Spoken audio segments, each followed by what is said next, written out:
Di tengah ribuan demonstran yang memadati jalanan, suara lantang seorang mantan tentara, Mike Kretz, menjadi sorotan utama. Kretz secara terbuka menyatakan penolakannya untuk bertugas sejak awal perang, menuding bahwa konflik di Gaza ini syarat akan kepentingan politik. Pernyataan ini memberikan dimensi baru pada gelombang protes yang menuntut diberhentikannya perluasan operasi militer Israel.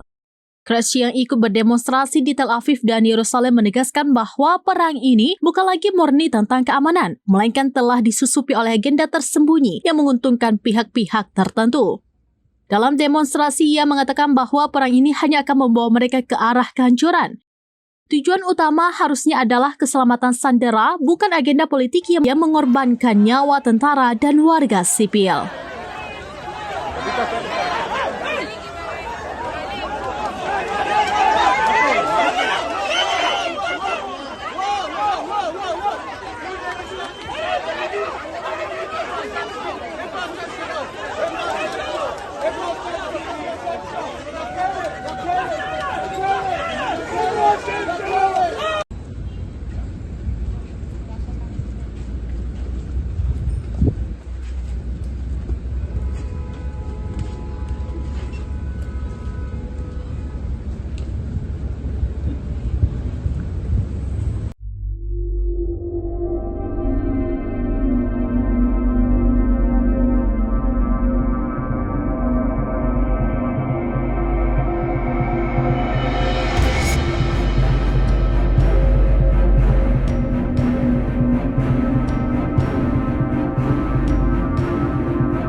Download Tribun X sekarang, menghadirkan lokal menjadi Indonesia.